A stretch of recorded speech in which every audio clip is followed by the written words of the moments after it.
folks. Hobby Talk with PSA Canada for December 22nd, 2022. A lot of 22s there. Kevin's back. Brad is slowly dying from the bubonic plague, but he's still here, so he's hanging in there. And Luke, how are you doing? Let me start with you. Doing great. Busy, but good. I was told that you're going to be leading up the brigade of getting people to come out to Alberta. So Brad, you missed out on this, but I showed this to Luke. Luke was talking about this, and I literally showed him. I got this in the mailbox yesterday. Okay. It's a little promo ad. They've been trying to. When I'm in downtown Toronto, there are these different ads. It's like the tourism. It's like the Bureau of Alberta. It's not tourism because they're trying to get people to move there, but they're basically trying to pitch people like, "Hey, Alberta's great. It's got this, and endless cold." You mean? However, you can meet our relocation experts. So if you want to relocate, if anybody wants to relocate to Alberta and freeze to death, you've got these experts so you can talk to. Realty, so you've got a mortgage specialist, a certified inspector, real estate lawyer in Alberta. And I got this in Ontario. It's like, look, man, I already have enough cold. And it's like, I don't need more. I was like, guys, I was thinking, it's not cold enough. Why don't I just forego the refrigerator and just leave my food outside? It's funny. Luke sent me he sends me pictures of his dashboard. It was minus 35 the other day. And I'm just like, no. Like, I'm not 35. I'm just like, no way, man. Look, the condo that I have is bad. Go ahead. We got a heat wave coming next week. It's gonna be like -8. It's gonna be amazing. Listen, that'll really sell it. Let me tell you, that'll really sell it.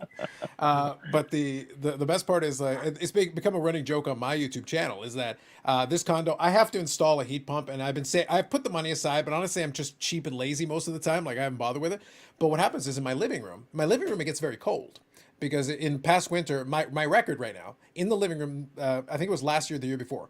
In my living room, you've got the little temperature gauge for ambient temperature. Remember, this is not wind chill; it's indoors, so it's the ambient temperature. The record is -3 in my living room. I was like, I need to move out of this country, this godforsaken place. But yeah, -3. I could have built a snowman in my living room. It would have been fantastic. So then we got friggin' moved to Alberta. I was like, guys, don't even worry about it. -3. Oh, that's warm. That's shorts weather. That is shorts weather. Yeah, good Lord. So good evening, Josh. Good evening, Yannick. No PSA Canada Christmas special sale. I don't think so. I don't think that was happening. But it was just interesting. Of all the random things, though, I thought it was very funny when Luke mentioned it. I was like, I literally had it, and I was hanging on to it because I thought I would bring it up, and I'm going to bring it up on the live stream. I'm doing it on the Saturday this time, but so we'll do the Christmas Eve. So I'll have my Christmas and New Year's special on the channel if nothing else. So you can rely on that. I moved the calendar to make it work. So let's go here. Second, Kevin, how are things going for you? Good. I'm at the in-laws for Christmas, so on vacation. Nice. Now is that good? Now is that good news for you, or are you not at liberty to say? Oh no, I love it. I got lucky with my in-laws. It's great. All right. Fair enough. He has to say that because they're in the background, right? Well, that's why I offered. That's why I offered. Are you at liberty to say? So I said it's like blink if you're under duress. Nice. No, it's good. It's good. I love it. And when is when's the due date? January 20th. January 20th. January 20th. It's coming up. There you go. If it gets there. At this point, if it gets there. There you go. I like it. So, Brad, outside of your slow descent into death, how are things going? Good. Yeah. Besides this, the lingering illness for the last 3 weeks, things are going great. Orders started to arrive back this week, kind of fast and furious. Yep. Those would be orders from the Montreal show that we did, and also anything regular and above are coming back from the Toronto show. And also some bulk orders are coming back as well. And plus cleaning up a lot of the July specials that we submitted. Most of those are coming back as well. So it seems like there's been a little bit of a brigade of things coming back, which is good. So we started to invoice people today. We got some boxes out. I'm shipping to Kevin and Luke. And we're going to ship on Tuesday next week, Tuesday, Wednesday, anyone that has an invoice that wants to pay. And then we'll put a pause again until January 3rd. We didn't ship anything today or tomorrow.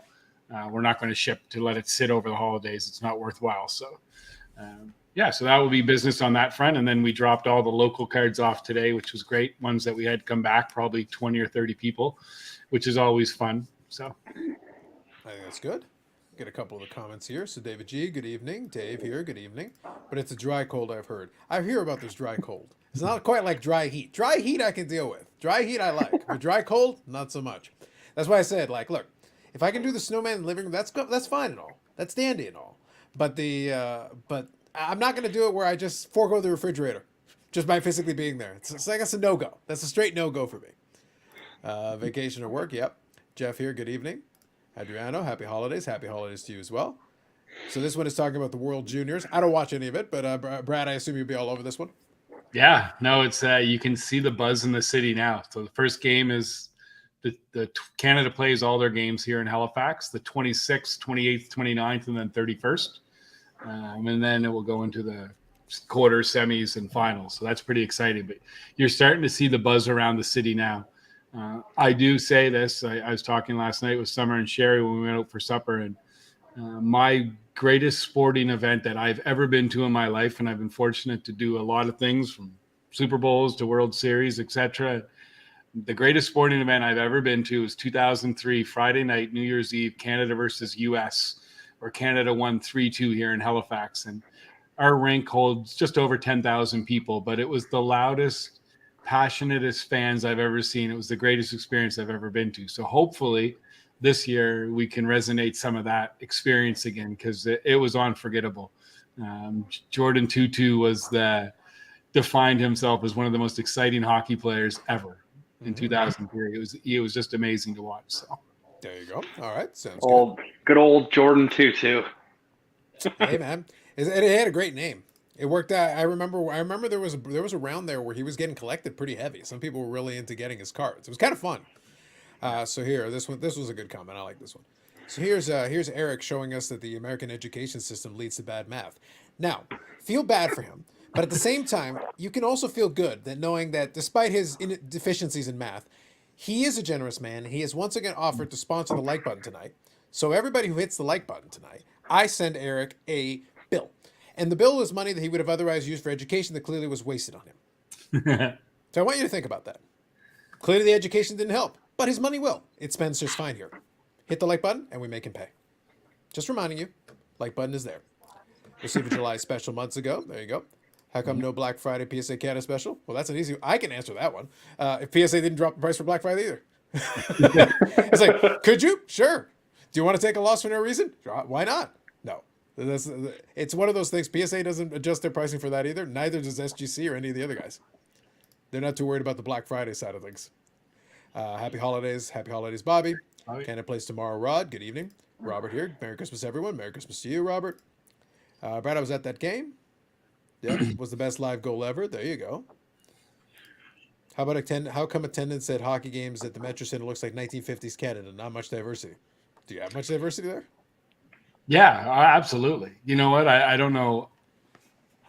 I'm not speaking for 2003, but I can tell you right now from Halifax, just the way our population is growing, we are becoming more and more diverse every time you turn around. So I think we have great diversity here in Halifax. We're going to need a head count then for the allegations and shenanigans.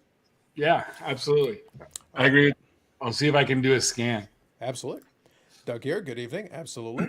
Have a good one, Doug. Good evening. Happy holidays. Beautiful. Let's see. I should say one thing too for Hockey 99, when he can go in and look. When you go into our website now at psacanada.ca, you can see the tiers and the dates they arrive. So you can see the same information as we see. And you can kind of come to your conclusions on certain orders that are there. Like we have some July specials that came back right away. Some are just coming back now. And all those can happen for different reasons. And some of the reasons be if there's a card in one order that the research team can't seem to find or identify, that order can get lagged behind. And once that gets behind a whole slew of other orders, that can just take longer. There could be something with the quality control of when it's in stage Q1 or Q2. And all of a sudden, there could be a hair or a piece of plastic inside that's noticed, and that whole order gets pulled and goes back, and then they go through the whole order again. So there's lots of reasons why orders do come back at different times. It would be a hell of a lot easier for us. I know Kevin and Luke would say if it was first in, first out, and we had that nice little system going. But I think they are making their way more towards that, but it's still a work in progress. That's fair. And one of the things that'll be worth keeping an eye out on, I did include the website now is in the scrolling ticker, so folks can use it. And I think you guys are still working on developing your cadence for keeping that sheet updated. I know it was updated, I believe, from last week. So as of last week, it's updated. So then, are we going to be getting updated in the coming days here for this week? Yes. So we were going to update every Monday. So I think we're way ahead of schedule. We're doing it more and more in between. So tomorrow morning, actually, we're going to do it again. So we'll update everything that's there.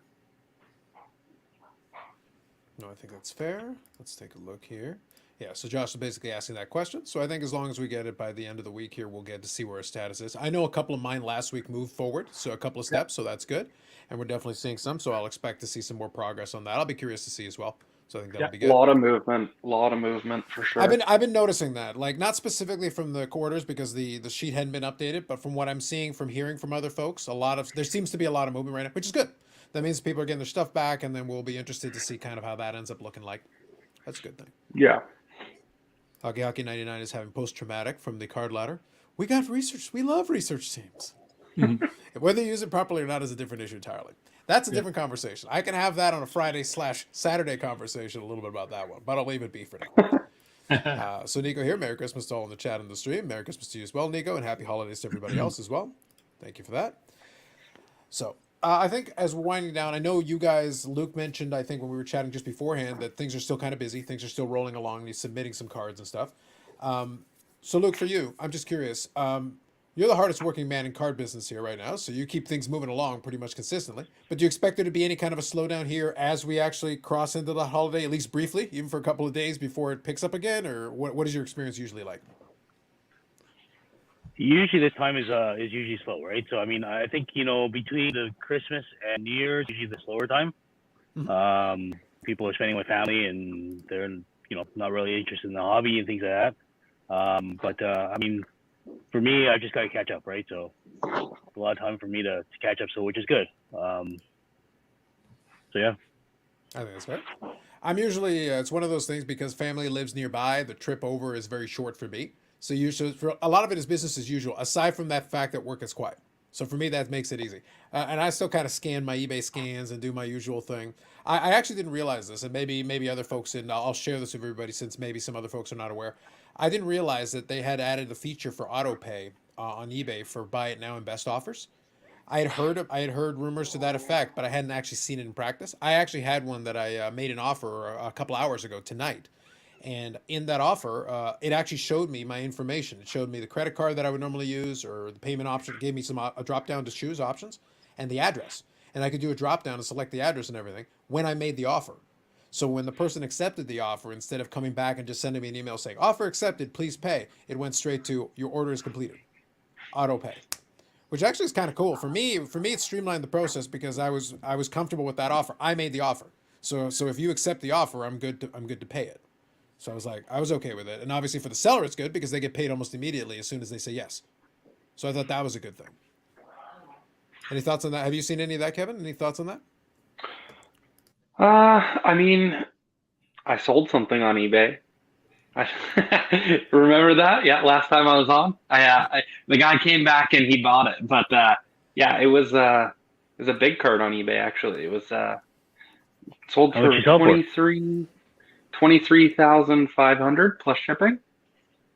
So wasn't his offer originally pretty solid. That he added plus shipping on there. That's great. You have to add the plus shipping. It's important. Like look, no, it was so it was weird. He offered me 22, and then I tried for 23, and he just never responded.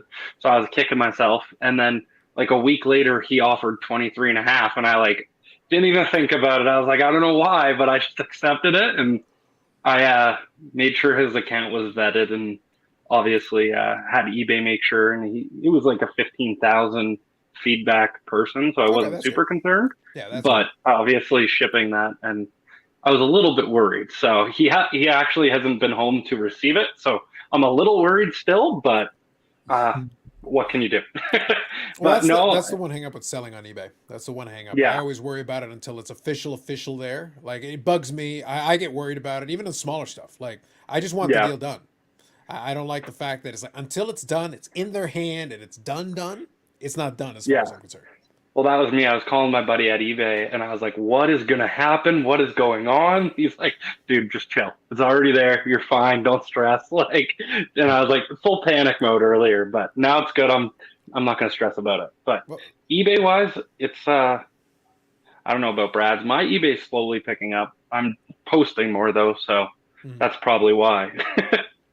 I think the pricing is important because I was having a couple Yeah. of conversation offline with some folks, and some people are saying, "Oh, it's super slowed down, it's dead," and other people are like, "Man, I'm selling stuff hand over fist." And the difference, I think, between those two groups is the folks that are selling are a submitting listing a bunch of stuff, but b they're pricing it according to the current market. The guys who are pricing it according to the current market, funny enough, are not having an issue getting stuff sold. Like Yeah. I got lucky and I pulled a card in one of the AEW boxes that I pulled in, one of the other ones that had been sitting here for a while. And it was a good card and it could go for decent amounts. It lasted a couple of days.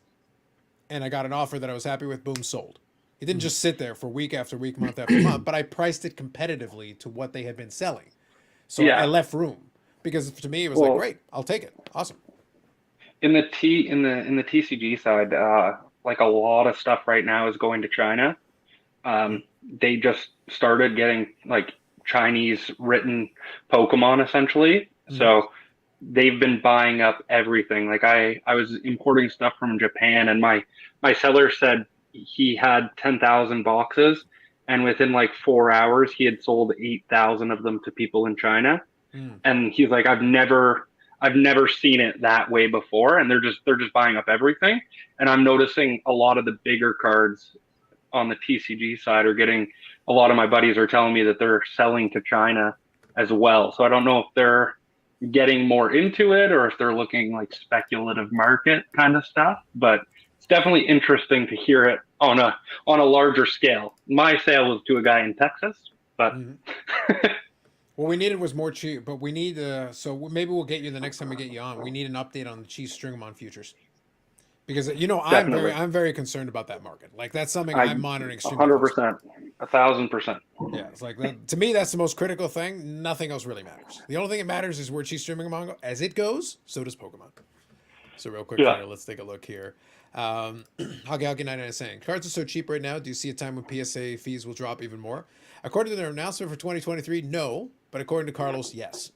Because I believe it doesn't make sense not to have a level lower than that. It also doesn't make sense not to have a level lower than 15. However, does that mean it's imminent? No. As far as we know, based on what they've announced and what they've said so far, 2023, the lowest level available will be 19. The grading special will be ending.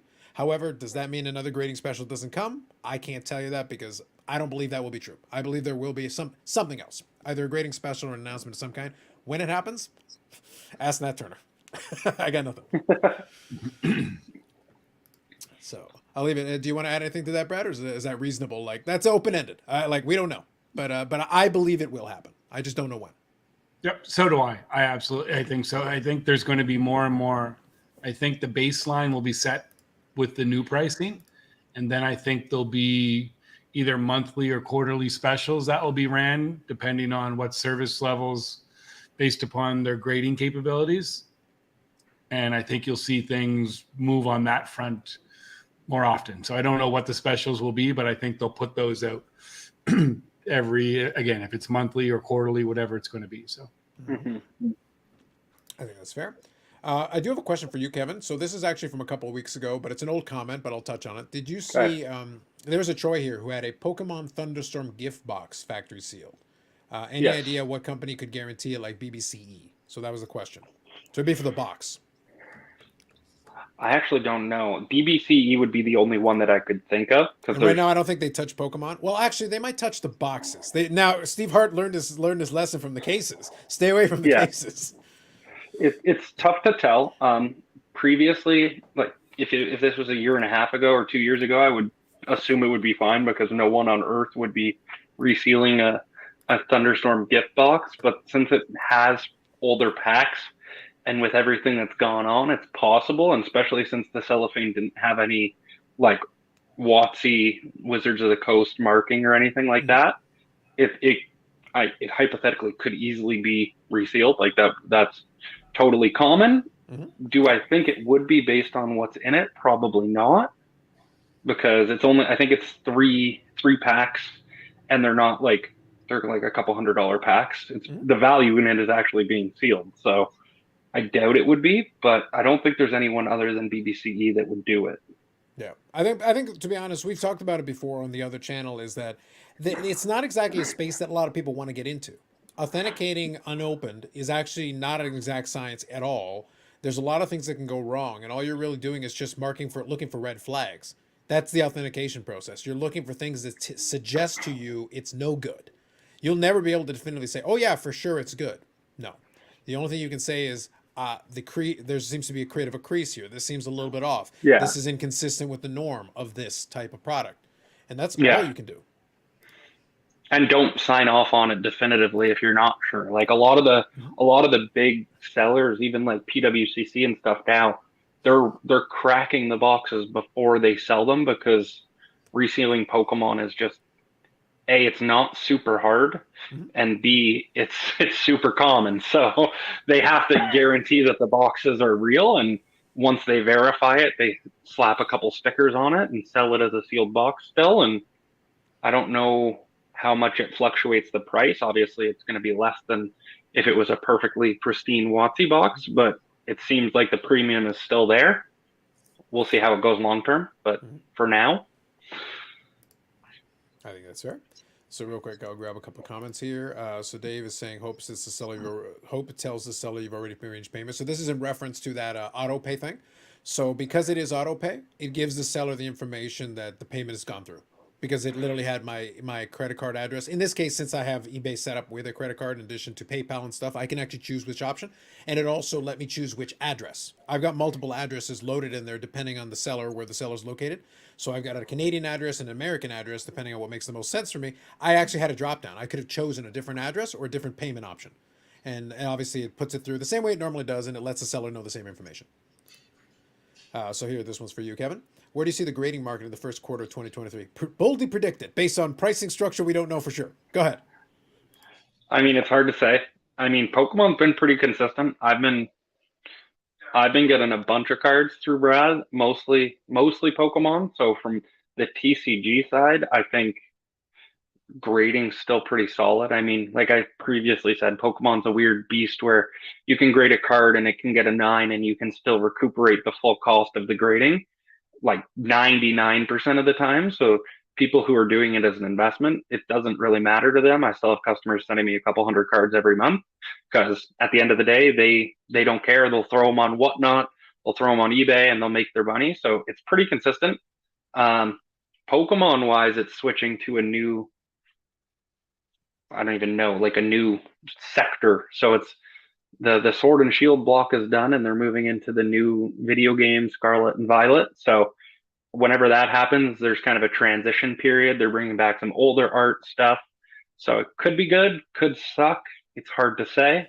I think the grading game from the people that I deal with is pretty much going to stay the same. Mostly dealing with people who want to grade a large amount of stuff and flip it. So that doesn't change whether the price changes and whether the turnarounds change. It's pretty consistent. So makes sense. So Bobby here was talking about the your cheap card that you sold plus the shipping. Wear and tear to go to post office, I think, is critical. I take body blows every time I go to post office. I hate it. Like I suffer emotional distress. I should charge more for my shipping, for my emotional distress going to the post office, because I hate the post office.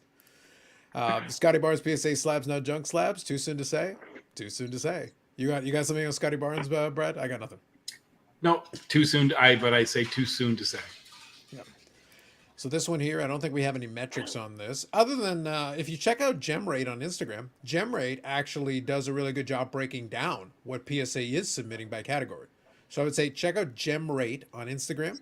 They do break it down by the different sports, by Pokemon, by TCG. And TCG, by the way, to Kevin's point, TCG is doing really well. Like last month, the PSA did almost 1 million cards.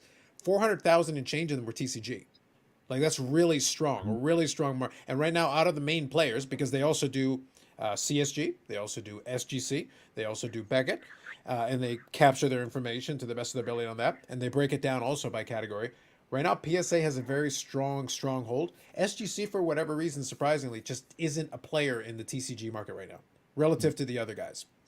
But CSG and then the CGC, the company that works with them as well, does very well in the TCG game as well. My stuff tracks that. What's that? I said my submission thing that I have on my things tracks it. So out of my, since June, 10,008 cards on that, and what is it? 9,800 are 1995 or newer for my stuff. Nice. But I don't deal with a lot of vintage, so that wouldn't be through me anyway. Got it. So we're still waiting the verdict, but I am a hashtag influencer, so not only do I expect it to go through, I expect the PSA 12. And anything less, Nat and I are going to have words, and I may have to throw hands. I'm just saying I will not tolerate this, Nat. Just letting you know. Zombie line here. Good evening. I'm stuck with Q1 from the July special. How long does it usually take? So it really does depend. But Brad, go ahead if you want to add anything here. Yeah, it could move like tomorrow. I wish I could answer that question with a definitive answer, but I really can't. Just keep watching and see what happens. If you submit it to PSA Direct, just keep watching on your account. If you submit it through us, watch for us. And once it moves, we'll update it right away. And just keep the communication lines open, because obviously it's the only way to really, obviously everybody's checking up for updates, especially as things go. Other stuff is moving. So it's one of those things where it's just a matter of knocking on enough doors and seeing what you can do, and information will come when it's going to come. But it's something to keep a communication line open for. So Dave here says, PSA pricing change makes little no sense. Oh, it makes all the sense. Not good sense or common sense, but it makes sense. Where is the increase in demand to justify raising prices? You don't need to increase in demand to justify raising prices. Not at all. However, I will say, and I did the breakdown on the announcement. Again, I'm always adding the caveat that is what they are announcing so far. They've already made multiple changes mid-flight a number of different times already throughout the course of the year. So why would you expect any different? We could come into January and all of a sudden they're like, all right, we rejigged a couple of these different tiers and levels and all that. Some of the items are now showing a faster turnaround time based on what they're offering there, which is good. The $19 one is actually not a bad deal for $19. The issue, I think that some folks are struggling with, is that right now, if we just go with that, we roll into January, the special ends, the $15, then suddenly 19 becomes the lowest price, and it goes to $4.99 declared value. And I'm seeing a lot in my comments. I saw a lot of pushback on that, and I totally understand with it, and I also agree. To me, having that $500 gap in there is a missed opportunity if you're not going to put something in there, but we don't have any imminent information they're going to. But if it was me, I would be like, no, you put a $199 or $99 level, make it 10 or 12 bucks or whatever you're going to do. There you go. Boom. And then you can have a gap in between and you're covered up to $500. Also, the gap between $500 and $1,500, I think that is a potential issue as well. I see that as being a thing. But those are my opinions. My opinion is there should be a lower level somewhere in there to help the set registry guys. I know Dave talks about the set registry guys here in a minute as well. But to me, you would have taken care of that already. But now for sure you'd take care of it and make some kind of a reference to it. And also the gap between 500 and 1,500 to me is a missed opportunity, and that kind of concerns me. So, gentlemen, you want to add anything to that? Any thoughts on that? I think there will be some. I still think there might be a few tweaks to it by the time it does come out. That's just my personal opinion on it. But you got to look at all businesses. It's very hard. Once you have your baseline price, you can offer specials, you can do everything. But if you have a baseline price that's too low, you can't go up from there. It's very hard to go up. You can always go down. You can always offer specials. So once PSA establishes their baseline pricing, then they can tweak their monthly specials, quarterly specials, to allow them to hit the capacities and hit the levels where they want to go. And part of the next question too that Dave said is the biggest problem that PSA is having right now is vintage graders. So anything that's back, like 1980 and back, they're having a tough time to do that. Those graders that are, from what I understand, the graders that are qualified to grade vintage right now, the demand for higher end vintage for cards, regular services and above, they're focusing their efforts on that. So they don't have the capabilities to grade vintage bulk. It's just simply not there at this time. So sure, they're hiring more people, they're training more people, and as guys get better, that will be there. But I still think they're a little bit of ways. Again, my personal opinion on it, but I still think they're 6 months away before being able to offer a set registry, a bulk pricing on vintage cards. They simply just can't do it. So that's my take on it. Mm-hmm. Sounds good. Luke or Kevin, you guys want to add anything to that? Go ahead, Luke. As a set registry No, expert, do you want to lay into that? Who, me? I know Yeah, nothing why about not? set registry, to be honest. Luke, accept my lies and just roll along with them. No, but any thoughts in general, or just kind of agree with the general sentiment? Well, I think the value is better. I mean, in the sense that they increased the $4.99 declared value, right? But I mean, just like anything else, it's just the prices have increased.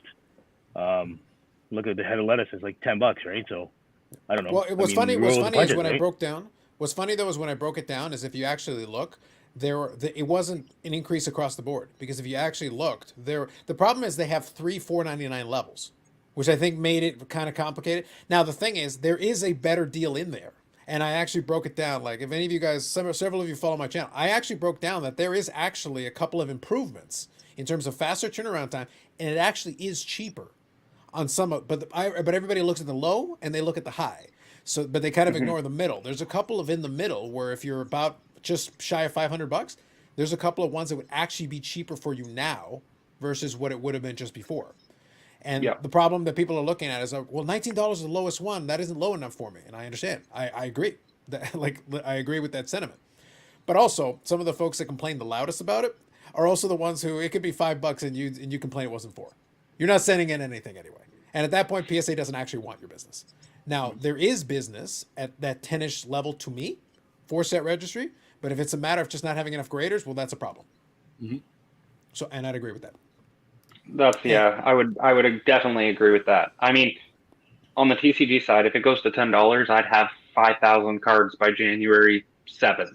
Like, that's and realistically, they're doing everything they can to prevent a backlog, but the demand is also a lot less. So it's kind of trying to feel out the market as well as feel out demand, as well as, again, like Brad said, not price themselves too low that they're at 12 and then 2 days later they're like, wait, we mean 14. Like, it looks worse for them to I mean, it sucks that they continue to bounce around pricing. That part's tough, but it does make sense because they're trying to find that sweet spot where it's a value versus what service they're providing that's consistent. Yeah, and I think also one other point here, and I know Dave has a follow-up point, so I'll get through a couple more of these comments here. We'll speed up on a couple of these, but I want to get to them because I think there's some valid discussion here. I think there's some really good and valid discussion, and I want to be clear about it. This is a PSA Canada thing, but it's not PSA. It's not under collectors. I can still critique what's there, and my statement is that I believe that they've left themselves room for more pushback and questions with the way they've structured it. I don't agree with that That's not the way I would have pitched it to them and go, there's a better way to do this that'll make more sense. But the other piece here is he's saying that he's sick of waiting and put a set into the binders recently and he's not planning on taking it up. And I think that's perfectly fine. There's literally nothing wrong with that. And that's why I always say, like, it has to be the right tool for the job. He was a set registry guy, but he's not getting what he wanted out of it. It's too expensive. It doesn't make sense for him. He's putting it in the binder. Congratulations. Sounds good. Hopefully the set's nice. There's no rule that says you have to submit. And there are situations where it makes sense. I don't have hundreds of thousands of cards or millions of cards like some people do, but I have tens and tens of thousands of cards. Most of my cards will never be put into a holder. There is no reason for me to do that. I don't need it.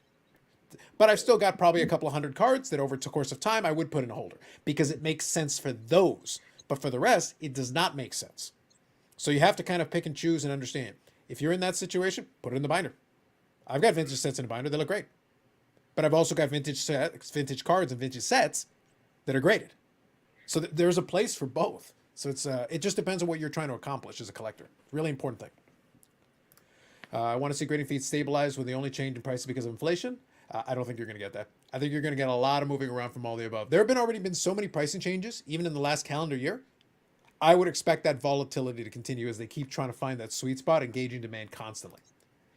So this one's from Nico. Luke, the Langley Show cards have finally been shipped, right? When does the submission numbers be emailed out for us to track on the website? So that one's for you, Luke. Yep, they're all gone. We're just waiting for them to be entered into the system. But I do have your submission number if you want. Email me and I can get it to you. Perfect. Sounds good. Thank you for that. A gold refractor is worth grading for former NFL players no matter the condition. That last statement, no matter the condition, no. I would never recommend that. It's going to cost you money. Let's say non-QBs. Is it a waste of money? For a lot of them, yes. Does that mean you can't do it? No, you can do whatever you want. But I'm saying, like, we talked about that lower price threshold that we talked about earlier. Even at the $15, I wouldn't just send anything because you already made 2 qualifiers here. No matter the condition, absolutely not. And if it's, but no matter what the condition, yes, it's a waste of money. I can say that sight unseen. And if you're saying non-QBs, then you better be damn sure you're comfortable with them. Like, there is value to it. There are folks that, gold refractors especially, there are folks that collect those. There are folks that might want to put together a set. And there could be some value in that for certain players, absolutely. But not everybody across the... There's no absolutes in this. There's never across the board. That's why I gave that qualifier a second ago. I send in cards to get graded. I don't want everything graded, though. It doesn't make sense for the whole collection. It would never make sense for it. And that would just cost me more money. When I can get a one-touch, I can get a top loader, I can put it in a binder. I've got other options for those cards that make more sense. Now, geez, string them on. I want it graded. I want a holder. I'm putting it in a vault. It's going to be behind a gigantic museum with, bulletproof glass. Craziness. I got you. I'm excited. It's going to be amazing. It's going to be great. Luke, what are your thoughts of the John Morant PSA slabs out there falling in value? The John Morant market. Luke, let us know. What's going on? Not allowed to talk about buying anything. There you go. I'll get like flack. Yeah, good answer, Luke. Good. Well, except for the one time you went completely off the whole thing, and we were all just staring at you, going, "What the heck is going on?" He's like, "No, buy it at any price." I think it was They Jason stopped Robertson, scoring right? after that. Yeah, I was gonna Yeah, say, he well, stopped Bob scoring was after that. responsible for that too. I was like, Jesus, between the two of you, good Lord. Okay.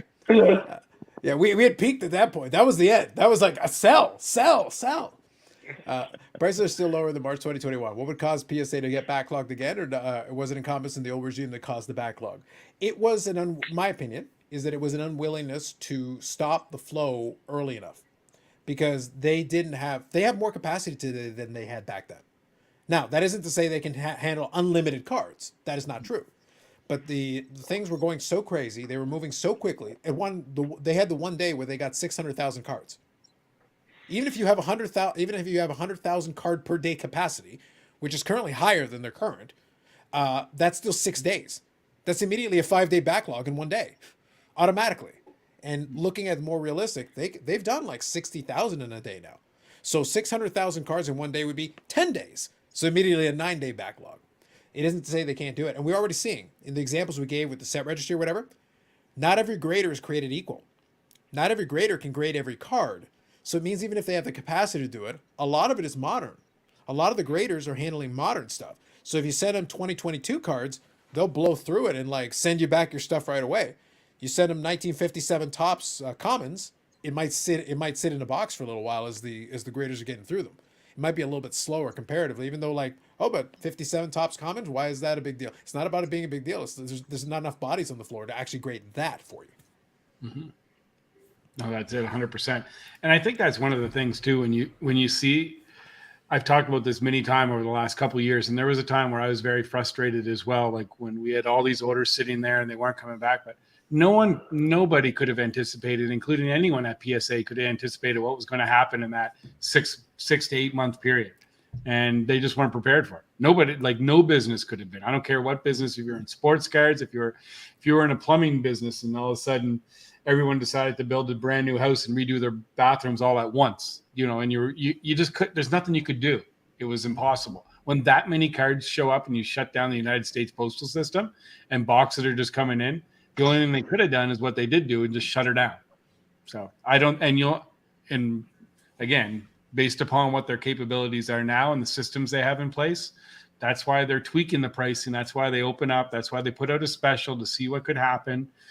They did the July special, and all of a sudden they opened that up, and they were like, "Ooh, we're going to do it for 30 days." And that was close. I think they got 3-4 million cards or whatever that number was that came in through the doors for the July special. Was way more than what they anticipated. So then they had to look at that and say, okay, there's a lot of smart people figuring out when to turn the faucet on, when to bring in demand, and it'll be interesting to see. I think over the next 6 months, you'll have more stabilization. Mm-hmm. All right, sounds fair. So this one here, how big of a seat does PSA Canada have at the table? Brad, how much veto power do you have over there? Very small. Mm-hmm. I don't So, think any of the bulk submitters have any real power. Yeah. You can communicate, you can say, you can give an opinion, but you don't really control anything. You can't say nope, you can't do that. Yeah. I was going to say, I think it's Brad's direct line that is the key. Yeah, I wish it was. But so our communications with PSA, besides dealing with our the great relationships I have with the shipping department now and with the accounting department, I have a weekly Zoom call with Ryan Miller at PSA, and that's kind of evolved to him. And we talk every week for an hour, discuss what's going on, what some improvements, some trials, some errors, some different things. But that's the level of our communication back and forth with PSA. So. Yeah, I'll put it to you this way. I think folks would be surprised that that if you direct message Nat Turner, you probably have a better shot of hearing from Nat Turner than Brad, unless he decides to go on Instagram and ping him that way. There's no special connection, the special line. He doesn't have the hot phone connected that he could just pick it up and reach Nat or those guys. It doesn't work that way. Or sorry, Hoj, the new PSA president. PSA should hire Eric from BGS to grade vintage hockey. Absolutely, I agree. He's good for that, and he uses the funds from his Beckett fortune to fund the like button. Every time somebody hits the like button, I charge Eric for it, and he uses the Beckett money for it. Yeah. Sweet Beckett money. And that's one of the things we do look at. I mean, always in business, we want to be as under the radar as we possibly can. We want to do our job. We want to take the cards. We don't need to be in the headlines. We want to make sure that we just run a smooth operation and we cause PSA no stress. And that's what we do. And that's like with Luke and Kevin, with me and Pascal in Quebec. But they cause me, I don't want to say no stress, but very minimal stress.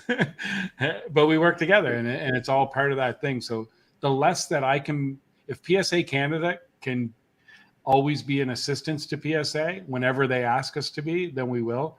And we never want to be a thorn in the side. We never want to cause any problems, and we just want to do our business as usual. So seems fair. So Dave here says, my 1 cent worth in response, PSA's perceived value stems larger from the set registry demand for higher grade cards and the publicity it generates. It did at one point, Dave, but to your point, in the last couple of years, there's been no set registry. Like, the set registry exists, but a lot of these guys that you're talking about really hasn't factored in. So actually, your point contradicts itself. The set registry has actually been completely de-emphasized the last couple of years. Just think logically, right? Eric's appreciating that statement. I agree. It's been 2 years since that registry folks can submit comments unless you really want to burn money. Seems to be something is wrong. I agree. Like I said, I care about my credibility too much to not lay it out. I believe it's been a mistake to not have addressed this sooner. And if you really can't do it, then you just need to communicate that. You just need to say flat out, hey guys, this is the reason why. We would like to do more for it, but this is our current problem. This is our bottleneck. This is what's creating that issue for us. Please understand that, etc. Basically, if you had gone on and just said that earlier, I think there'd be a lot more grace and a lot more understanding, and it would get you further. I think in the long run, it's a bad thing not to have the set registry emphasized. But Dave focuses on the vintage side of things, but very clearly, the vintage side of it doesn't matter nearly as much as it used to. The majority of the cards being submitted are being done on the modern side and ultra modern side. That's the bulk. And we already talked about it. 40% plus was TCG and Pokemon and etc. Well, that has nothing to do with vintage at all. So 40% of the business, almost 50% of the business, was Pokemon and TCG. So if you're running the business, I don't care about the vintage guys. Oh, well, fine, you can go to SGC. SGC is $18 a card. They're not offering $10 service either. CSG, I think with all the specials and everything, I think you can get about 12, give or take. I think that's about right. Beckett. Moving on.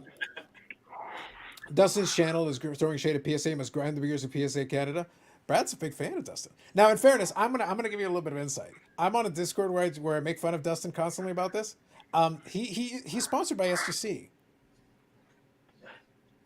Yeah. Like, pretend he's an entertainer. Let's put it that way. Let's just go with that. Let's put it this way. There is no reason he would ever give praise to PSA, whether they did a good job or not. How about that? Yeah, I agree with that. And I like Dustin. And I met Dustin at the National this year. And I think, honestly, I think he's a great guy. He always makes me laugh. I love his little clips. I know me and Carlos makes fun of me sometimes when I give him give him too much praise, that's for sure. But he's a genuine good person.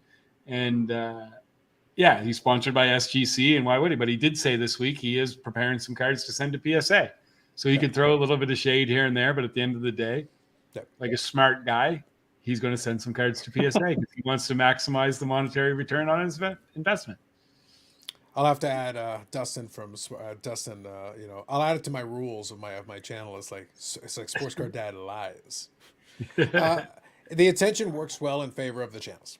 Let's just remember that. That's why I always say, like, the easiest thing to do is just remember what we're talking about. So that's why, like, when I do it on my channel, you guys are more than welcome to challenge it.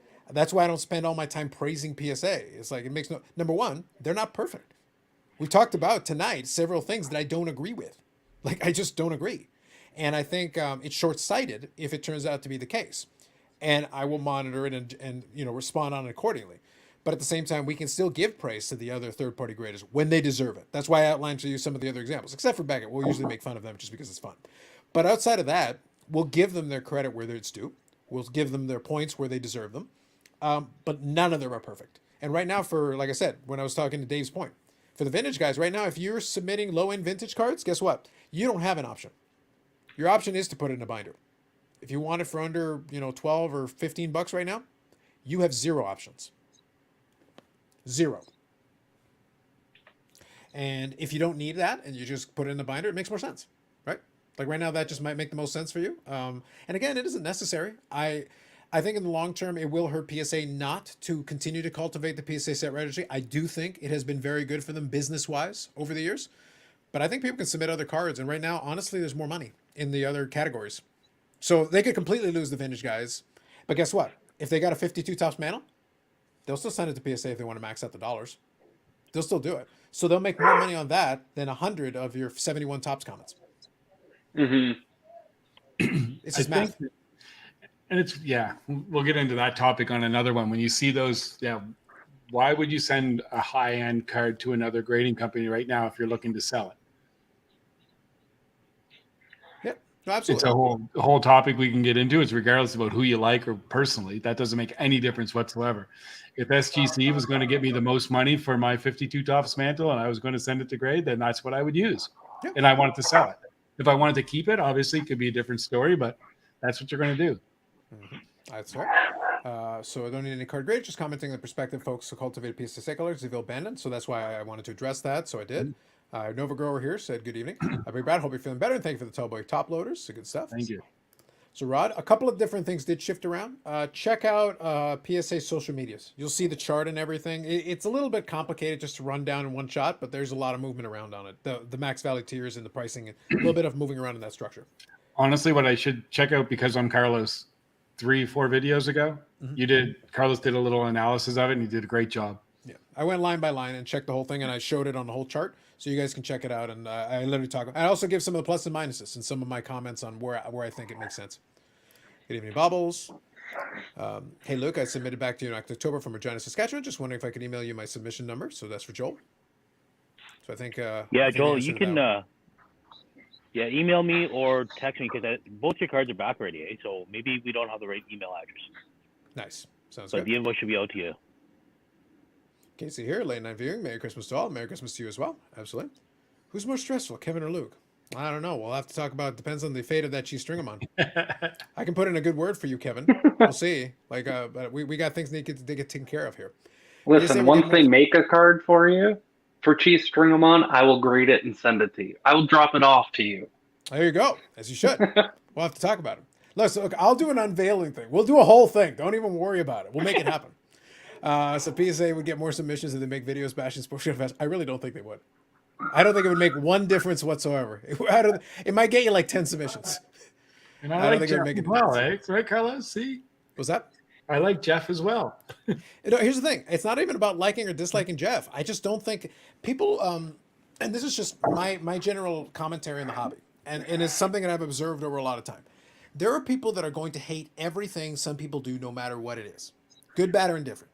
There are some people that will give a pass to this other person they like for doing the exact same thing.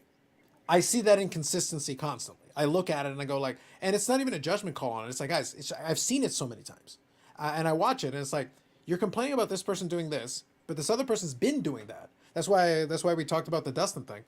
I don't have a problem with Dustin. I don't love him nearly as much as Brad does, but I like to make fun of him a little bit. But he understands that he's trying to build a brand. He's trying to build a channel, and he has been very successful. To his credit, he's been very successful. But here's the thing. I'll watch him comment on things, and guess what? And sometimes I'm like, I dare you to put that on your channel. I bet your sponsors would love that take. Crickets.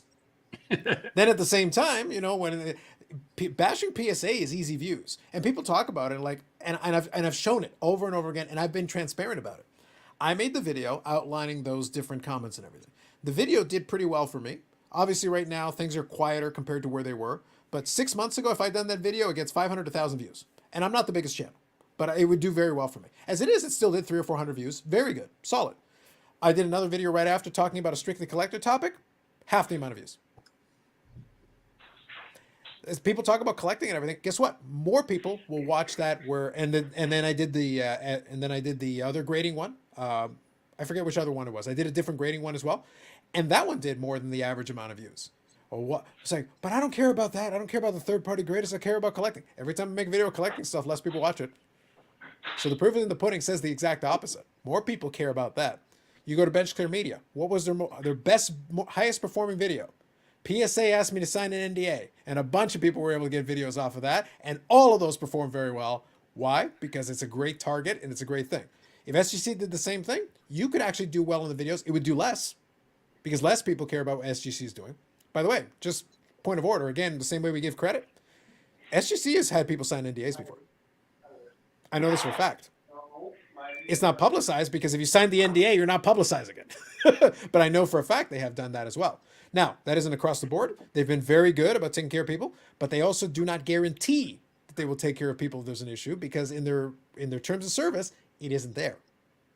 Peter, under his tenure, has actually done a very good job of doing that and taking care of folks, but they're not required to. CSG is the only one who's actually written it in there. He's actually supposed to do it. So it is what it is.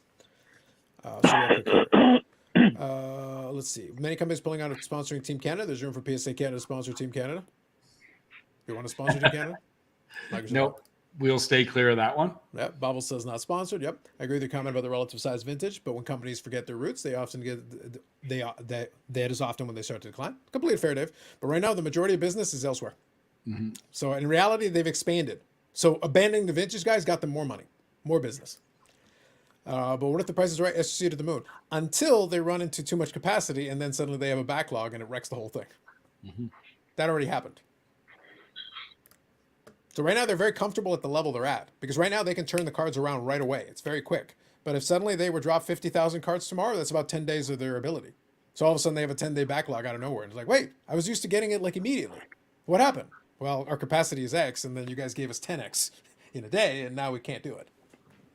Yeah, having a healthy backlog is good for any business. Yeah, a little bit's okay, but that's where you kind of balance it out. Mm-hmm.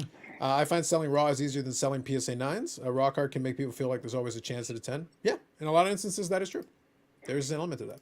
Bobble says he hasn't signed an NDA. I know lots of people who have.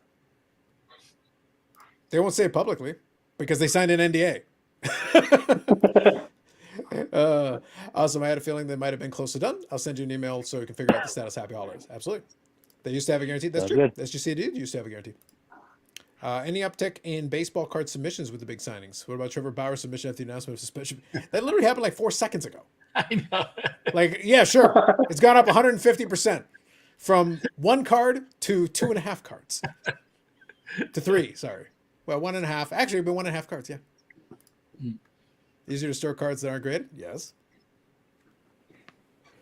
It is true, but honestly, anyone that doesn't use gem rate's awesome. They do a great job. I mean, if you want to dig into data and see what people are grading from all the companies, just hop over there and take a look.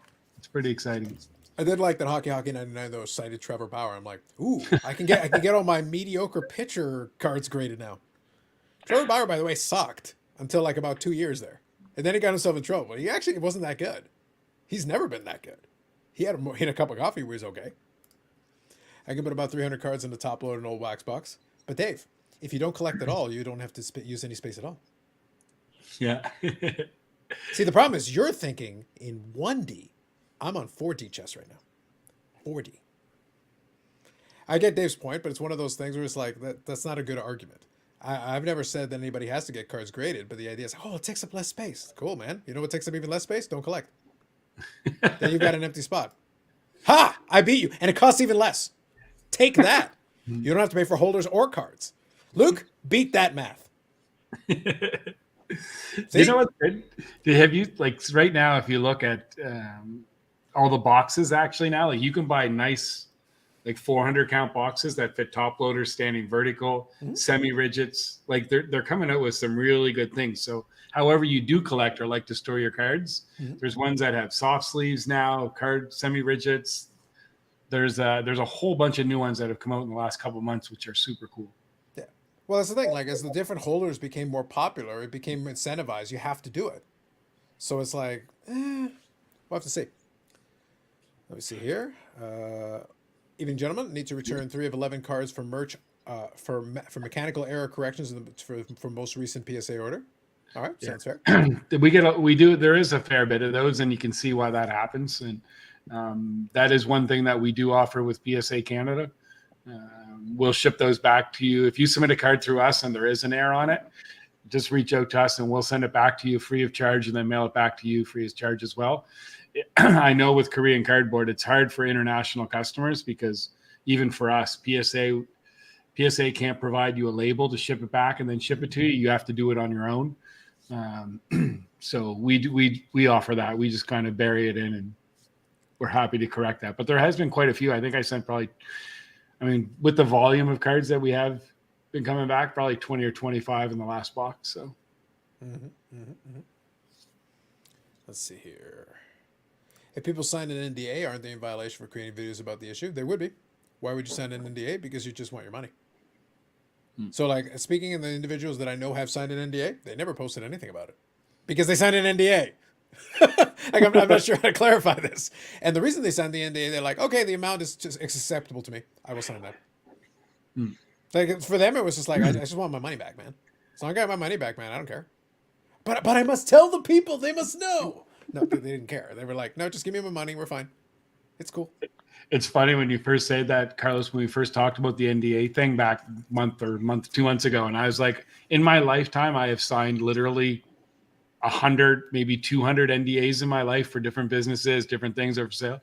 And every time I sign, I think, do they really think I'm not going to talk to anybody about this? Yeah. You know what I mean? Like, it's going to happen. Yeah. Well, the thing is, I in my line of work, I've got an NDA signed internally in my company. So I have a non-disclosure for a project internally that everybody knows we're doing. But it's like, but you can't say anything about it. Sure. Fair enough. Carlos, do you agree to the NDA? Yeah, why not? Sure. Yeah. Sounds great. And that just means I'm in more meetings. That's all it means. It means I'm in more meetings. Oh, this is great. This is what I signed an NDA for. It sounds great. I should have said no. I could have gotten out of the meetings. Trevor Bauer fears drones. He also fears good pitching. And happy holidays to all. Absolutely. Thank you very much. Appreciate it. Same to yourself. Then we get to spend more. Then he said, Dave here says, then I get to spend more time doing what my wife wants done, and that isn't cheaper than cards. Well, then accept your lot in life, Dave. Accept your lot in life. In the spirit of Festivus, I do appreciate the Festivus reference. What are the ways the hobby is most disappointed in 2022? What disappoints me is the people that actually believe the company actually cares about them. That disappoints me, and it's disappointed me every year since 1990. 32 consecutive years of disappointment. It never ends. It literally never ends. I'll give you a better answer in a minute, but I think it's a fun question. So, a way that the hobby or hobbyists, so it's open, the most disappointing in 2022. I'm disappointed that I don't already, before the end of the year, have a cheese string on PSA 12. However, I will live with this. Kevin and I will work something out. We'll figure it out. We'll make an amazing video. You all will love it when the moment is right. They haven't even made the card of that Pokemon yet. They have failed me. The Pokemon company has failed me. So that's why I'm disappointed. They have failed me. And they let them not fail me again because they don't want to hear the consequences of that. No NDA will get them out of that one. Just saying. But that is what disappointed me the most. Kevin, hobby or hobbyists? What has disappointed you the most in 2022? the people who PM for price is the big thing nowadays, and even at shows, they don't price anything. I would say that's the most annoying thing, is that you have to ask everybody for their price, and everybody has price memory of what was a year and a half ago, as opposed to just pricing things the way that they are now. That would be the most disappointing thing for me. That's fair. That's fair. Seems good. Mr. Luke, hobby or hobbyists? What's disappointing to you in I 2020? think some hobbyists, Hmm. the ones that were in deep, and now they feel that they can take advantage and not necessarily scam or come close to scamming other people. Seeing more and more of that. I think that's what's really disappointing me in 2022. That's fair. That's fair. Brad, what is the hobby or hobbyists? Other than Dustin's disgraceful, absolutely transparent display of like shameless homerism. Shameless. Almost as bad as Bougie Eric. Almost as bad. But outside of that, or Eric himself. Although Eric is a valid choice. What is disappointing you? Hobby or hobbyists? What's disappointed you the most in 2022? I don't know. I've been trying to think, to tell you the truth. There's so many cliche things that I could say. I do like Kevin's answer when he said that about people and pricing. I think if you're dealing with sellers that don't know what they want for their cards, it's like going to a card show and someone not having prices on their cards is one of the biggest frustrations for me. Having guys come into the store or call me on a daily basis and say, well, I want to sell my stuff. And I said, well, how much are you looking for it? And the answer you always get back is like, well, how much will you pay me? Well, you're the seller. You must have some idea. Start with the price. So I think that's a continuous thing that hasn't been just in 2022. That's been a long time. But yeah, I kind of go with what Kevin said. Okay. Yeah. I'll kind of play off of that as well, and just kind of in addition to it. I don't like wishy-washy deal makers. And what I mean by that is it can be on either side of the equation. It can be the pricing thing you're talking about. It'd be like, okay, I intend to sell this. And then you ask that kind of question, you end up in this entire roundabout thing. You just keep going in a circle. And it's like, when I go in and I'm going to buy something and I'm interested in buying something, I usually have a price in my head. Usually I already have it in. And when I made a decision, this has always been the case where I've gone in the past in other hobbies, because I used to collect watches. And those things are not cheap. And the salespeople are used to a lot of people tire kicking. They'll do a lot of that. And the thing is, by the time I walked in there, I've already done a lot of my research and stuff. And if I'm already kind of thinking I want to buy it, that means that if I walk in and I hear the price that I want to hear, the deal's done. I'll negotiate the rate and do whatever we want to, because sometimes there's some room to negotiate. But if I get a price that I'm content with, deal's done. That's even if it's $5,000, and I've done that deal. So I went in and they told me the price I wanted, and I said, okay, will you throw in this? He goes, oh, we can do that. Great. What kind of payment method you got? And I think the guy like stutter stepped, because he's used to being like, well, you can just do, and he's like, wait, you said you'll buy it? And I said, yeah. I already know what it is. I looked at it. I tried it on my wrist. We agreed on the price. I will pay you now.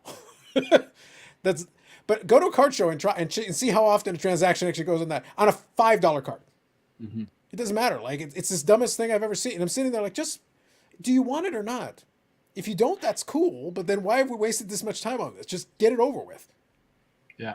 If I can make a $5,000 transaction and confuse the salesperson that doesn't even know what to do, it's like you can make a $5 purchase without hemming and hawing and being like, oh my God, like what am I going to do? Stop it. Please stop. Get some help. Yep. So probably better for marriage. Yep. Mm-hmm.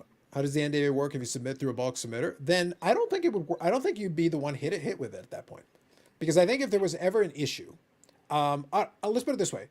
You haven't had too many issues with that, Brad, necessarily. But if PSA had a thing where they were going to do the insurance, like go through the insurance process, have you ever been asked to sign an NDA as part of it? Because it would be directly with you. So the thing is, I don't think that would apply here. Yeah, I guess. And again, there's a lot of things in 2023 that I'm going to clarify with PSA, because a lot of things that just never happen. Yeah. So I assume I know what the answer is, but yeah, so I've never done it. Yeah. The thing is also, an NDA really doesn't have much teeth if it's a private person. Yeah. Like if it's just a person and you're not gonna, talking to people, whatever. Now, if you got a YouTube channel with thousands of subscribers and they figured that out, that verbiage might be in there for that. That might be more applicable to you in that instance. That would make more sense, like given the Bench Clear Media example that they have an audience, obviously. But I would think if you did it through a submitter, then the PSA is technically doing business with the submitter. They're still having to resolve the same issue, come to an agreement, whatever. I don't think it would even come into play. Because at that point, if the submitter is able to take care of it for you and you guys have settled in and you get your money and whatever, you can say whatever you want. Yeah. And things are going to happen. I think that's why even being the more PSA can open the doors and be more transparent with the public, I think it's only going to help their image and it's going to help their customer relations a lot. Because I think that's very important. Am I going to lose somebody's card at some point, which we haven't done yet? Am I going to? I'd be naive to think it's never going to happen. I also know how I'm going to deal with it. I'm going to deal with it fully transparent. I'm not going to have to worry about an NDA. I'm going to explain to them, sorry, we lost your card. We determined a value. Here you go. End of discussion. Because there's nothing wrong. Like, to think that PSA with the amount of cards, this is just my personal take on it, the amount of cards they get to be absolute perfection, not to lose a card at some point, I feel like it's almost impossible for that not to happen with that much volume. But who knows? Maybe they want to be 100% perfect. I just don't think you can. I don't think. Well, and you'll hear about all the negative people and the stuff that happens, but you don't hear about the million cards that aren't an issue. Yeah. Well, I'll put it this way. Like I've said it previously on a stream, and I'll repeat it again here. I guarantee you PSA has probably lost thousands of cards. Yeah. Maybe tens of thousands of cards. But over the course of 30, 40 million cards, statistically, that's not a big deal. Now, obviously, it is to the individual, to the person whose card was lost. It's very unfortunate. It's very problematic, and they should be taken care of and compensated accordingly for it. But I guarantee you they've lost tons of cards. I also guarantee you SGC has lost cards. CSG has lost cards. Beckett has lost cards. And not just because they hated Eric and didn't want him to get his cards. That's not the reason why. I guarantee you they have all, if they've submitted enough cards and processed enough cards, they have lost cards. That's why I always have fun where I like to tease that Eric is very passionate about his Beckett hate, and there's a lot of that, and there's a lot of that stuff. Beckett literally did and completely screwed over the one order I ever provided them. And I did it through bulk submitter, and they did nothing for me, and Beckett did nothing for me. But I don't spend all my time complaining about it. I just said, okay, fine, I won't do business with you again. You did a bad job, like a completely bad job. They swapped out all the labels, and I've shown it before on the channel and everything. And I reached out and I said, hey, what are we going to do about this? And they tried to basically get me to pay for fixing it. And I was like, I'm not paying a dime for this. You guys screwed it up. So it was two bad experiences with two companies. Do I spend all my time railing on both of them? I do not. But I'm also not going to do business with them again. It wouldn't make sense for me to do that. I'll move on with my day and I go, okay, so you don't get my business done. Fair enough. And then I'll do business with somebody that I can deal with. That's it. I like this one. Carlos made me, Bob, and Yannick all sign NDAs. If only people knew what we do. No, only you, Eric. Only you. And we don't even want us to discuss what we know about you. We know a lot of things. Don't worry. Photoshop's forthcoming. Moving on. There you go. So sounds good, Dave. Have to agree. PM for price is something I dislike and tend to avoid at all costs. That's fair. Same every year. Card doctors and shield bidders. There you go. That's a good point, Dave. Here you go. Here's one for you guys. If you meet someone at a party and tell them you work with cards for a living, what is the initial reaction? I don't have this problem. I work for a bank. What do you guys? What do you guys got? I can tell you now that I've had lots of good times with my good friend Adam Martin. It's cool now, and it wasn't cool for a long time. But every person that I say now that I'm in the collectible space with cards and comics and cards are cool. So the reaction that I usually get is that's awesome. And now I get to follow my passion, and I'm going to do this for the rest of my life and be involved with sports cards and nothing else. Nice. All right, Luke. Someone at a party, you tell them you work with cards for a living. What's the reaction? What's the response? Well, they usually say, "What?" My response is, "Yeah, cards. Sports cards. Non-sports cards, whatever it is." And oh, okay, yeah. Well, but a lot of them I've dealt with. Like I've dealt with it since I was like in the 90s, right? So it's been a long time. So they pretty much know that I like playing with cards. My favorite one was the running joke, where somebody would be like, maybe somebody was single and they used to work in the industry, and they would be saying, "Oh, you mean sports cars?" Yeah. Almost, but not quite. Oh yeah. Kevin, you're at a party. Somebody says what you're doing for a living. You're like, "I am seeking the Holy Grail." She string them on, and then beyond that, where does the conversation go? I don't know. Most times I just tell them what I do, and then they are surprised that that's what I do full time. And then my wife typically, or my brother if he's around, tell them how much my Pokemon cards are worth, and people are shocked, and then they realize that it's way better to do that than work for someone else. So that's what I do. But what does that tell you though? Like, jokes aside, just quick aside. What does it tell you though? It's funny is that I enjoy it now at this point, because I basically am the contrarian to all the collectors. I basically push back on them, and it's like, I don't do cards for a living at all. That isn't my business. Would I have any moral opposition to it? No. Under the right circumstances, I'd be willing to entertain it, because I've been around long enough. I feel like I could contribute something to it if that was an opportunity given. But it's not something I actively seek out or worry about.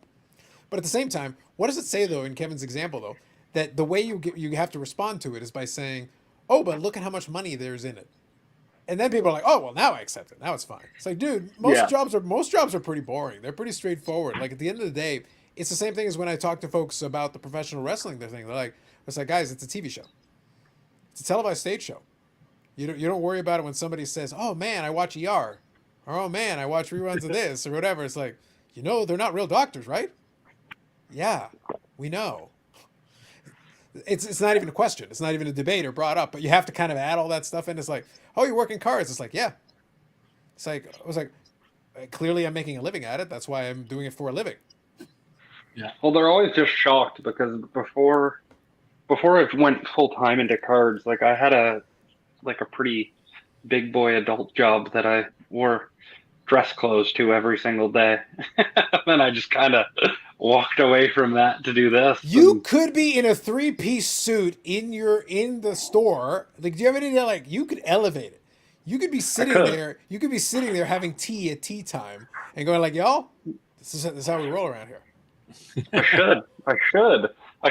should make Adam, my business partner, wear a suit to work every day while he runs the store. That's just like minimum dress code is a suit, white gloves. Listen, y'all joke. I don't get a chance to use them anymore, but some of the most comfortable clothes I ever owned were, I had some suits that were fitted for me, and if they're fitted properly, actually, it's very comfortable. I had no problem wearing them all day. I just don't have an excuse to wear them anymore, and I'm not sure if they fit properly at this point. I have to go see. But it's like, I'd wear it. You know what? Screw it. I'd wear it for a live stream if the damn thing fits properly. And I'm in my house. I didn't mind doing it, but it's one of those things where, like, I get it for a lot of folks. It's like, and if it's uncomfortable, I would understand that. But it's like, no, actually, they were very comfortable I because they love were fitted suits. properly. Yeah, they were fitted I properly. I have no problem wearing one. I actually sometimes miss it because now I wear sweatpants like 98% of the time. Steph got me some Lululemon pants for Christmas, so that's That's what I'm we'll have saying. a lot- You should just go to the store. You should just go to the store randomly in a suit. Just like, don't like pick a specific day. Just show up and be like, "All right, today we're wearing it." It's like, I had So a what- meeting for something. I can't remember what it was, and I had no reason to wear a suit at all, but I did anyway because I was like, "This is all I got going on. I'm wearing a suit, or else I'll never wear one." I can't remember what it was for, but I remember walking into it, and everyone else was just like casual, and they're like, "Why does this guy have a suit on?" well, that's basically my point. It's like, dude, I've got 2 or 3 suits and like 8 sports coats, and I haven't had the chance to wear them in like 2.5 years. It's like, well, this is kind of unfortunate. This is very. They're sitting in the closet. They're there. Very disappointing. Very sad. I might just have to, what? Maybe for one of these live streams, and maybe in the new year, or maybe at the end of the year, it's like, you know what? Screw it. We're wearing the suit jacket today. At least a jacket. You should wear it for Christmas. Maybe I will. Maybe I will, Kevin. Maybe I will. We'll see. Excuse me. Oh, wear it for your live stream on Christmas Eve. That's what we were talking about. Yeah. Yeah, It's coming up on absolutely. Saturday. I'll be at the house, and I'll get Carlos Senior to walk by wearing his pajama pants, and I'll be wearing a suit. I'll be wearing at least a suit You should jacket. get him to wear his pajama pants with like a suit jacket. Like just have him wear a sport coat around. Listen, and pajama pants. Carlos Senior might be into that kind of thing. You don't even know. He'd probably play along with that. He'd be like, sure, sounds good. I'll do it. Sounds good. All right, guys. So real quick, we'll start winding her down. But I want to ask: is there anything else that you guys want us to touch on, or anything else that's going on that we want to discuss? I think for the most part, I think we're pretty good. Obviously, we've got the holidays here coming up. I think for the most part, we'll figure out what's going on. We may take just a couple weeks off depending on how the holiday works. I'll chat it over with Brad and we'll figure that out. And we'll let everybody know ahead of time.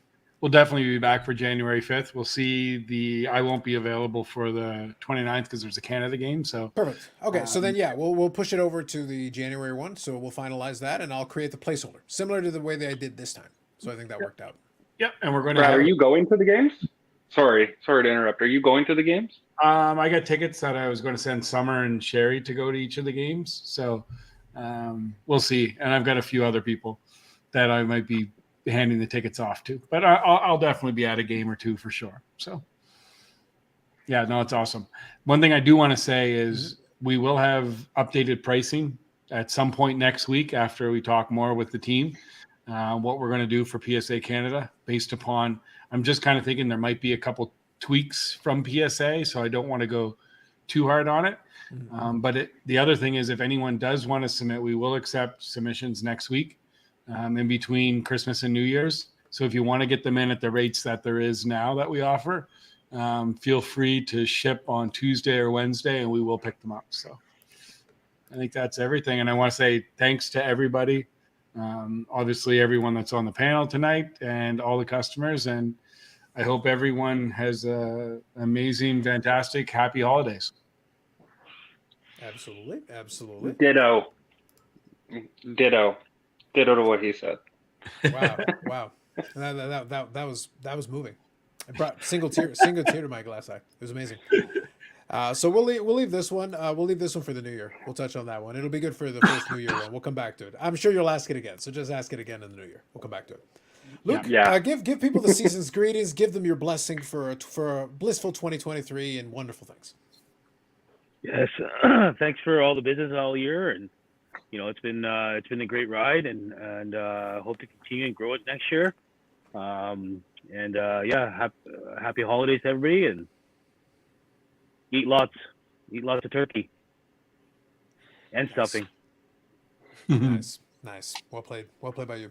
And if all else fails, move to Alberta. Y'all can move to Alberta. Think how exciting that is. Like just we're having next week. I was gonna say if it keeps busy, I'm just gonna move into Brad's basement. There you go. I like it. Fly over there. Look, Brad, I can be talked into helping y'all for a little bit, but I'm gonna need like a direct line to the Keith's Brewery. Absolutely. We have history. Me and Keats have a lot of history. We got some things we need to discuss. A lot of long nights, a lot of late last calls is all I'm trying to say. That's all I'm going to say about that. But anyway, all right. So I as well wish everybody a happy holidays. Hopefully you all have the best. Like I said, we won't do next week, but we'll come back here in January. Right now, the plan is still to continue the show. We're having a lot of fun with it. Kevin and Luke, I also want to thank you both for coming on and joining in as part of this, because in the beginning we were trying to figure out what it was going to be. But it's been a lot of fun to have you gentlemen join us for this as well. We've had a lot of fun with the chat and with everything else, just hanging out. It's been fun just hanging out and chatting about a lot of different hobby things, so that's been very enjoyable. Thank you all to the chat. A lot of you have been fantastic with a lot of great questions. Even Hockey 99. In the spirit of the season, even to you, Hockey 99, have a happy holidays, Christmas, whatever you celebrate, and Happy New Year to everybody. And hopefully you figure out, and even in the spirit of like what Dave says, hopefully you figure out what works for you in the hobby. Hopefully in the new year, what you figure out is whatever will make you the happiest. Grading, not grading, binders, throwing it in the back of a box, burning all your Tom Brady's, whatever gives you the most joy in this festive season, that's what we wish for you. So on that note, we'll leave you.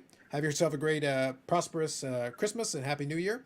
Happy holidays otherwise. And we'll catch you all in the new year, 2023, when we come back with more Hobby Talk with PSA Canada. Have a good night.